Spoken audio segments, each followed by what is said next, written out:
Alors, j'invite Dr Ziltni à exposer son... Oh là là, ça va. Exposer sa communication, donc activités réglementaires et avantages fiscaux. Yes, exactement. À vous la parole. Bonsoir à vous tous, à toutes et à tous. Avant tout, je tiens à remercier le comité d'organisation des journées des Salam Days. Et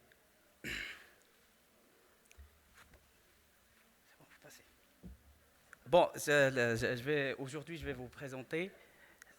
Comment? Je cherche là. Excusez-moi. C'est toujours un défi de passer le dernier.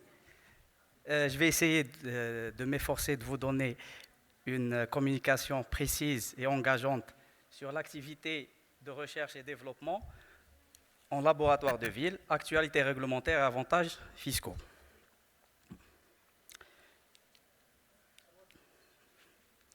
Donc, on a retenu 3 objectifs pour cette présentation. Le premier objectif est de sensibiliser les biologistes médicaux, libéraux et les mettre à jour par rapport à l'actualité réglementaire. Le deuxième objectif est de mettre en avant les contributions spécifiques des laboratoires de ville. Et le troisième objectif, c'est d'encourager l'investissement et la collaboration dans le domaine de la recherche, développement et l'innovation. Bon, le contexte actuel des laboratoires de ville sont des laboratoires d'analyse de biologie médicale privés, de proximité, offrant des services de diagnostic. Leur rôle traditionnel, c'est le diagnostic médical, tests et examens biologiques de routine. Donc la question à poser, c'est est-ce que les laboratoires de ville peuvent-ils développer des activités de recherche et développement? Il y a peu de cela, cette question était impensable, mais aujourd'hui, elle est légitime et la réponse est oui. Les laboratoires de vie et de biologie médicale privés peuvent développer des activités de recherche et de développement. Donc, grâce au plateau technique de haute performance, puis certains laboratoires privés disposent désormais d'infrastructures sophistiquées et efficaces en biologie médicale. Cela a permis au secteur privé de rattraper son retard et même de dépasser dans certaines localités le secteur public en matière de disponibilité, rapidité, qualité et efficacité des analyses médicales. Donc en effet, le paysage de la biologie médicale a beaucoup évolué récemment et la crise Covid a révélé ses faiblesses mais aussi ses forces. Exemple, l'adaptabilité rapide des laboratoires privés au changement. En quelques semaines, certains laboratoires de ville ont réussi à mettre en place et introduire certaines technologies de pointe, PCR en temps réel, et de se connecter à un système numérique de veille anti-Covid. Donc, deuxième point positif pour les laboratoires, un trésor inestimable nommé données biologiques. Les laboratoires de biologie médicale conservent d'importantes quantités de données biologiques des patients, constituant ainsi une ressource précieuse pour la recherche médicale et la santé publique. Un trésor pour la recherche médicale et les études de santé publique. Ces données vont être utilisées, bien sûr, dans le respect des règles de protection des données, notamment par l'anonymisation, pour mener diverses études cliniques et épidémiologiques. Donc, il faut respecter les règles déontologiques et éthiques, mais aussi la loi 18.7 relative à la protection des personnes physiques et dans le traitement des données à caractère personnel. Comment, on va poser la question, comment faire de la recherche-développement au niveau des laboratoires de ville? Bien que les biologistes médicaux privés ne se tournent pas vers la recherche fondamentale, ils peuvent jouer un rôle clé dans la recherche appliquée et clinique. Donc, notamment à travers 3 pistes principales. La première piste, c'est la collaboration avec le secteur public pour des études épidémiologiques et le suivi des pathologies. La deuxième piste, c'est la collaboration avec les universités et centres de recherche pour le partage des connaissances et des ressources. L'université dispose de la connaissance et les laboratoires actuellement disposent des ressources, comme on a déjà dit, les plateaux techniques sophistiqués avec des données biologiques énormes Donc on peut faire une collaboration réussite. Troisième piste, c'est la collaboration avec les laboratoires pharmaceutiques dans le domaine de réactifs, dispositifs médicaux et médicaments. Commençons par la première piste. L'intégration d'algorithmes et d'intelligence artificielle dans le traitement des données biologiques permet d'obtenir des avancées significatives en médecine de précision et en médecine prédictive, dans la prise de décision, y compris dans la lutte contre les maladies infectieuses. Hier, c'était Covid, aujourd'hui, c'est le paludisme et la diphtérie, et même les maladies cancéreuses. Donc la deuxième piste, la collaboration avec les institutions académiques. On peut donner lieu à des collaborations avec les universités et les centres de recherche pour des projets de recherche innovants, et le bénéfice est partagé entre les deux parties, une partie qui partage les connaissances et une partie qui partage les ressources. Donc, la troisième piste, collaboration avec les laboratoires pharmaceutiques, donc à travers la participation aux essais cliniques. Les laboratoires privés peuvent jouer un rôle clé dans les essais cliniques en fournissant des services et de tests et d'analyses essentiels pour évaluer l'efficacité et la sécurité de nouveaux traitements, nouveaux réactifs, nouveaux dispositifs médicaux. Il y a toute une batterie d'articles dans la nouvelle loi de santé 1811, surtout la section 4 du chapitre 4, où il y a les dispositifs relatifs à la recherche biomédicale. J'ai extrait 2 articles pour mettre en valeur cette activité. La recherche, l'article 377 stipule que la recherche biomédicale consiste en des études sur l'être humain en vue de développer les connaissances épidémiologiques, diagnostiques, biologiques et thérapeutiques et d'améliorer les pratiques médicales. Ces études sont désignées par la présente loi sous la dénomination études cliniques. Les études cliniques peuvent être observationnelles, interventionnelles et porter notamment aussi les études thérapeutiques, diagnostiques et préventives. Les études de bioéquivalence et biodisponibilité, et les études épidémiologiques et pharmaco-épidémiologiques. Donc le laboratoire d'analyse médicale peut participer à ces études si on arrive et on réussit à rassembler tous les acteurs de l'écosystème de la recherche et développement. Défi à surmonter. Donc, il est important de noter que l'activité de recherche et développement est chronophage et coûteuse, exigeant un investissement considérable en temps et en ressources.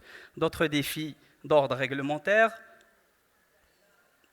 d'ordre accréditation, puisque si un laboratoire se lance dans la recherche et développement, il faut au moins qu'il soit accrédité pour qu'il soit reconnu. Il a la preuve de compétence. Donc la concurrence, nombre important des installations en laboratoire privé sont sans études préalables de marché. C'est un défi à surmonter. Il y a aussi l'exercice illégal de la biologie médicale. Certaines officines, centres de soins et cliniques pratiques sans biologiste médical, mettant en œuvre des pratiques dangereuses pour la santé des citoyens et freinent le développement durable des laboratoires. Il y a aussi les contraintes financières, coût élevé des équipements, des formations, etc., pour se lancer dans le domaine de la recherche et développement. Donc, de cette dernière contrainte qui est financière, vient l'actualité. L'actualité consiste dans le lancement de nouvelles plateformes dédiées à la recherche, au développement et l'innovation au profit des entreprises et instituts économiques. Lancement officiel le 13/7/2024, il y a de cela 3 mois à peu près. Innovation, cette plateforme n'est que le fruit d'une collaboration interministérielle ayant mené à l'arrêté interministériel du 19 juillet 1444, correspond au 9 mai 2023. Cet arrêté interministériel a pour objet de définir les dépenses liées aux activités de recherche et développement et aux activités d'innovation ouvertes éligibles à la déduction du bénéfice imposable. Donc vous pouvez désormais faire de la recherche-développement et le coût de la recherche et développement est déduit du bénéfice imposable. Et ce dernier est venu en application des dispositions de l'article 171 du Code des impôts, directs et taxes assimilées. Voici un extrait de la loi de finances 2023, article 11, où il y a les modifications de l'article 171 qui stipule sont déductibles du revenu ou de bénéfices jusqu'à concurrence de 30% du montant de revenus au bénéfice, dans la limite d'un plafond de 200 millions de dinars. 200 millions de dinars, c'est-à-dire 20 milliards de centimes, c'est l'équivalent de 1,3 euros ou 1,3 dollars, c'est quand même immense. Les dépenses engagées dans le cadre de la recherche et développement au sein de l'entreprise, et le laboratoire c'est une entreprise, les dépenses engagées dans le cadre des programmes innovants et d'innovation ouverte réalisés avec les entreprises disposant le label Start-up ou Incubateur. Bon, on va essayer de comprendre cette plateforme à travers 5 questions. La première, quels sont les ministères impliqués dans cette collaboration? Quelle est la nature exacte de cette plateforme? Quel est le but principal de cette plateforme? Quelles sont les principales dépenses déductibles du bénéfice imposable? Et comment utiliser cette plateforme? Bon, pour les ministères impliqués sont le ministère des Finances, le ministère de l'Enseignement supérieur et le ministère d'économie, de la connaissance, des startups et des micro-entreprises. La plateforme, c'est une plateforme numérique, site web www.innovation.gov.dz, un outil destiné aux entreprises économiques, voilà son logo. Pour le but principal de cette plateforme est d'inciter les entreprises économiques, à savoir les laboratoires d'analyse médicale, à investir dans la recherche et le développement et l'innovation. Bon, en facilitant l'accès à ces incitations fiscales, offrant aux entreprises investissant dans la recherche et développement ou dans les programmes d'innovation ouverte.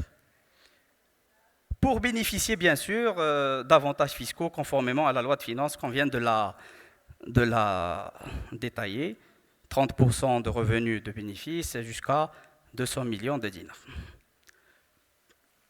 Les principales dépenses déductibles de bénéfices imposables sont les dépenses engagées dans le cadre de la recherche et le développement au sein de l'entreprise, à savoir les dépenses de fonctionnement du projet de recherche et développement en entreprise, les dépenses liées aux services extérieurs, les dépenses liées à la propriété intellectuelle et les dépenses d'homologation et de normalisation.